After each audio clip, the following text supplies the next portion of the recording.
We all have that one story, don't we? The one that lives in the dusty attic of our memory, wrapped in the bittersweet paper of our younger selves. Let me take you back to mine. I was in the 6th grade, a time when imagination wasn't just an escape, it was a second reality. I had a friend who, to my eyes, was a literary genius. She spun words into worlds, and I was her most eager audience. Inspired by her magic, I decided to create my own. I still remember the feverish scratch of pencil on paper.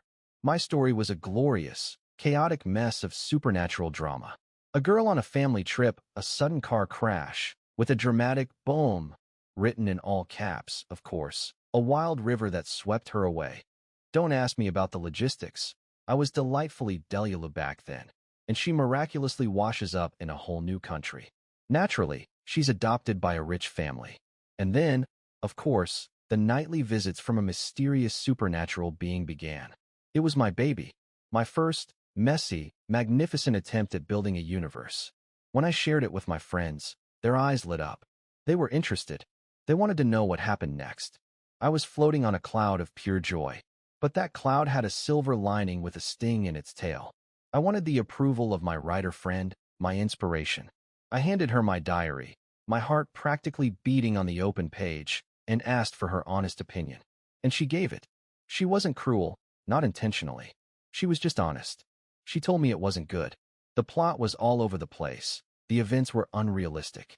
And my tiny, hopeful feelings, they shattered. That single, offhand critique outweighed all the interest from others. I remember the hot rush of embarrassment, the sting of tears I refused to shed. I went home, took that diary, and I ripped the pages out.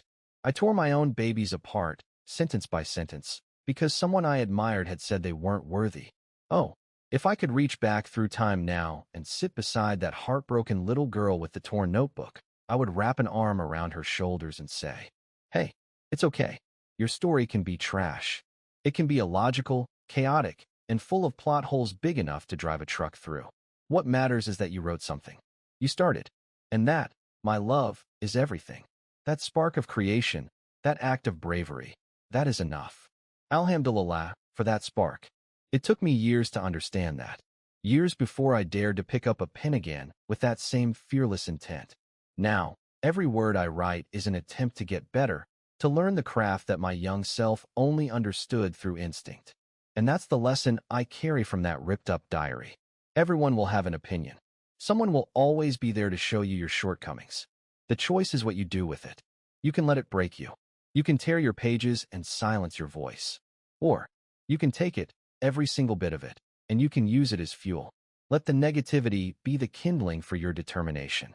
Let the critique be the guide that shows you where to build stronger walls, where to carve finer details. Feel the hurt, acknowledge it, then channel it into getting better. Don't be an emotional cynic like I was, hiding away from the work. Keep writing. Your first draft, your first story, your first attempt. It doesn't have to be a masterpiece.